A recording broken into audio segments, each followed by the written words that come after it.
Olunaku olwaleero tukulaba ozze ku mukolo ogweyali mukwano gwo oba olyawo nga nakito kyali mukwano gwo ki ekisinza omulabi yandyagatte okumanya gwe ng'omuntu omwali kyemukwataga mwazzeewo mwateredde lwaki ozze ku mukolo gwo tetubanko nga tetukwatagana era ensonga lwaki olamisa kibwategese kibadde kinkakatako muyimbirako okusiigira omulabi ekifaananyi enkolagana yammwe yaddawo mwatereera yavaawo ddi okusinziira ku byayogera wali eri edda ng'omuliro gukyali mungi ng'ekibiina kyakawukana era bwembyogera kubanga naye bw'okoleyoka online ko abantu bano baagala byononese n'ogamulebe nayogera bintu kibajja kujjawo n'okubawo omugambaawo ne bagoberera bwe bato naye ate naawe ogenda kumaliza ng'oterere tebiriwo tubadde tujja omukulu Seggirinya Honorable azze n'agamba nti naawe singa tewasala ddiiro wandibadde bino by'okola akyogedde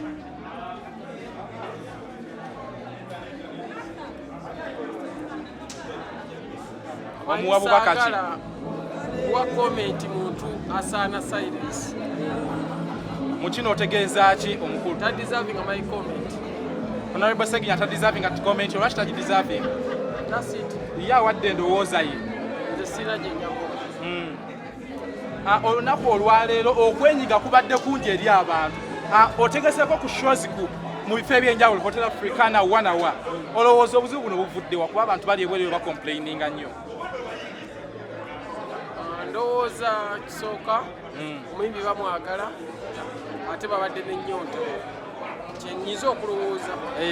naye nga tekiri fayina yendowooza yange nti omuyimbi bamwagala ate ayinza okuba babadde naki n'ennyonta ne bajja mulungi which is good for the industry and for the artist.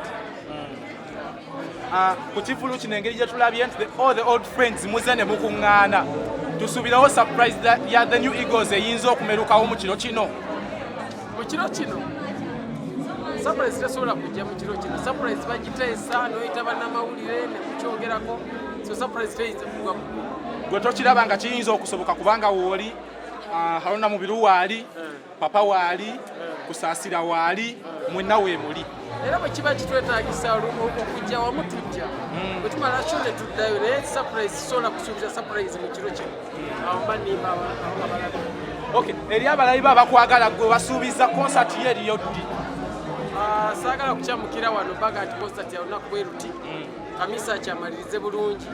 naye tuddemu tweteeketeeke tulabe anaabalwadde yanaakola concert kikazo kimwe ekisembayo wabaddewo trend ya music etambula ennaku zino era nga bagamba music wammwe yaggwaako temukyalina kyemugamba bannayuganda kino kitegeeza kitufunamu kyakuyiga ki kitegeeza nti aboogera balimba kuba wano bonna abali wano bannayuganda kifuna bulungi naye abantu baba n'emitima emibi mu ndowooza zaabwe kati nassaawo ekyo natandika okitunda n'akitunda kino ne kimuswaza naye nabo tebabowa era bajja kuyiyayo ekirala kakati abantu bano ogamba nti yaggwako baakasulanga omutwalo gumu n'enkumi muka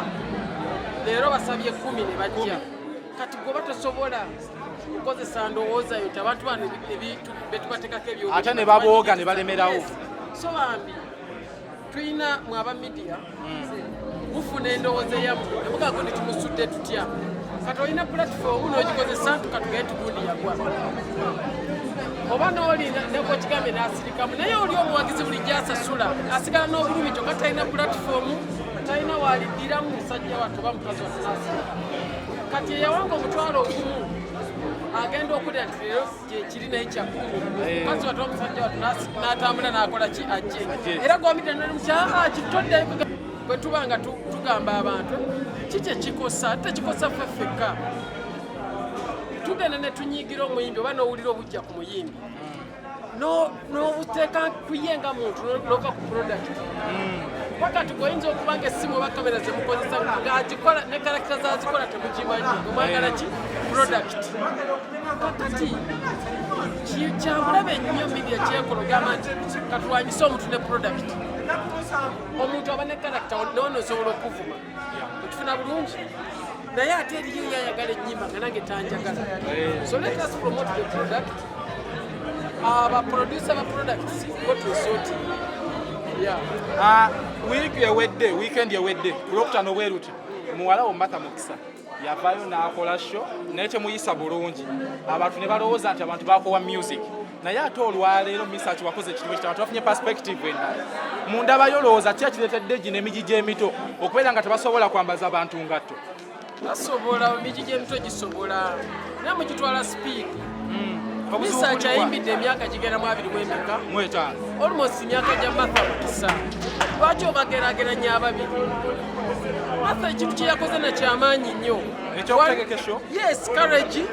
ey'okutegeka show two abantu be yafunye ffe twatandikiranga muholo nga z'abantu 35 ne tutazijjuza nazijjuza ofuna bulungi naye ne batuwa omukisa ne tweyongera kanabo abaana tubawenga amaanyi Martha Mukisa dde bw'omugamba kyayinza n'okugwamu amayina agasiribiddira so nga amaanyi abadde akoze eki twongere omwekaraginga tukyoge tumuzeemu amaanyi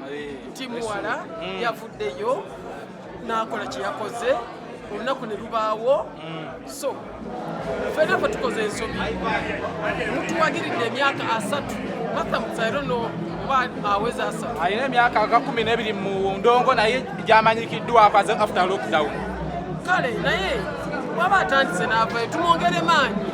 olusanga waliyo n'abadde atya naye ajagamba Martha nga akitandise nange kakikole tulowooza tuyiga okugumya abaana kubanga jjukira tupromotinga muntu tupromotinga industry kyayisa tokyasula na waka ng'osula mu wooteeri z'emunyonyi eyo omugambo guno tegubanga gugwo naye nga weekwese bawuliriza abalabi bwe bagamba omuyimbi Rachel Namiri yeyada mu kifo kya mukyala era yonna obadde ne fixing yemba 0 inanoliyimba naye n'omuzannyo gwenna era yeyabireeta gwe mugambo kuba nze nkoze kolabos n'abayimbi bangi nyimbye nabo bakwano bange so bamisaaga nabo wayinza okay babakatandika osobola otwagala otuddemu